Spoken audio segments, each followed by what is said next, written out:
Good morning all. നമുക്ക് നമ്മുടെ hand writing ഒന്ന് ചേഞ്ച് ചെയ്താലോ? ഏത് പ്രായത്തിലെ ഹാൻഡ് റൈറ്റിംഗ് ചേഞ്ച് ചെയ്യാൻ പറ്റും? അതിനുള്ള ബെസ്റ്റ് എക്സാമ്പിൾ ആണ് ഞാൻ. കാരണം ഞാൻ എൻ്റെ ഹാൻഡ് റൈറ്റിംഗ് നീറ്റ് ആക്കിയത് എൻ്റെ 17ാമത്തെ വയസ്സിലാണ്.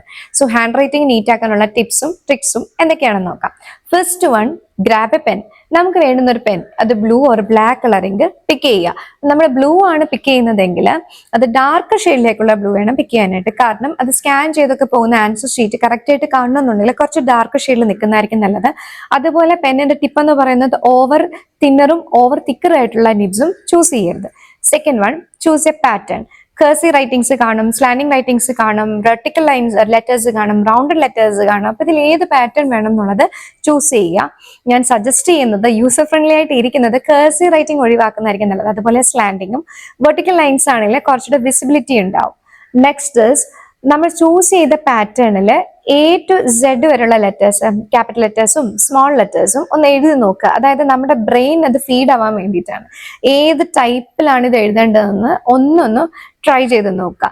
നെക്സ്റ്റ് നമ്മളിപ്പോൾ ഒരു വാക്ക് എഴുതുകയാണ്, ബ്യൂട്ടിഫുൾ എന്നൊരു വാക്ക് എഴുതുന്നുണ്ട്, അതിലെ എല്ലാ ലെറ്റേഴ്സും ഒരേ ലെവലിലായിരിക്കണം എഴുതുന്നത്.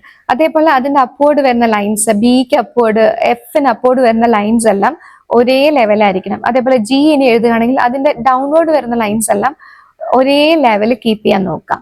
Next is we should keep A uniform spacing between each word. അതായത് നമ്മൾ എഴുതുന്ന സമയത്ത് ചില വാക്കുകൾ അടുത്ത് ചില വാക്കുകൾ അകത്തി അങ്ങനെ എഴുതാതിരിക്കുക. അത് മാത്രമല്ല, നമ്മുടെ പേപ്പർ നോക്കുമ്പോൾ ചിലപ്പോൾ കുറച്ച് ഏജ് ഉള്ള ആൾക്കാരായിരിക്കും, അല്ലെങ്കിൽ ചെറുപ്പക്കാരാണെങ്കിൽ തന്നെ മെനക്കെട്ട് വായിക്കാൻ ബുദ്ധിമുട്ടാണ്. കൺജസ്റ്റഡ് ആയിട്ട് എഴുതി കഴിഞ്ഞാൽ നമുക്ക് വായിക്കാൻ ബുദ്ധിമുട്ടാണ്. അപ്പോൾ കുറച്ച് സ്പേസിങ് കൊടുത്ത് എഴുതാൻ വേണ്ടി നോക്കാം.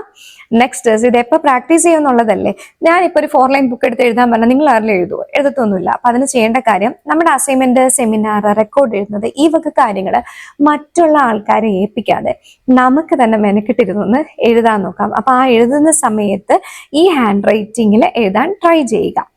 അതേപോലെ നെക്സ്റ്റ് നമ്മൾ ക്ലാസ്സിൽ 9 to 3 വരെ ഒന്നും ഫുള്ളി കോൺസെൻട്രേറ്റഡ് ആയിട്ട് ഇരിക്കാൻ പോകുന്നില്ല. കാരണം അറ്റൻഷൻ സ്പാൻ എന്ന് പറയുന്നത് വളരെ കുറവാണ് ഹ്യൂമൻ ബീങ്ങിന്. അതുപോലെ തന്നെ നമുക്ക് ബോറടിക്കുന്ന ചില ക്ലാസ്സുകളൊക്കെ ഉണ്ടാകും. അപ്പൊ അങ്ങനെയുള്ള ക്ലാസ്സുകളിൽ ആ ടീച്ചർ പറയുന്ന നോട്ട്സ് നമ്മൾക്ക് ഉദ്ദേശിക്കുന്ന ഹാൻഡ് റൈറ്റിങ്ങിൽ എഴുതാൻ ഒന്ന് ട്രൈ ചെയ്ത് നോക്കാം. അതേപോലെ നോട്ട് തരുന്നില്ലെങ്കിൽ ഇവൻ ലെക്ചർ നോട്ട്സ് ആണ് എഴുതുന്നെങ്കിൽ തന്നെ അത് നമ്മളുടേതായ കീപ്പ് ചെയ്ത ഹാൻഡ് റൈറ്റിങ്ങിൽ എഴുതാൻ നോക്കാം. അപ്പൊ നമുക്ക് നമ്മുടെ ഹാൻഡ് റൈറ്റിംഗ് നീറ്റ് ആകും, നമുക്ക് കുറച്ച് കാര്യങ്ങൾ മനസ്സിലാകുകയും ചെയ്യും, നമ്മുടെ ക്ലാസ്സിൽ ഉറങ്ങത്തുമില്ല. Okay, thank you.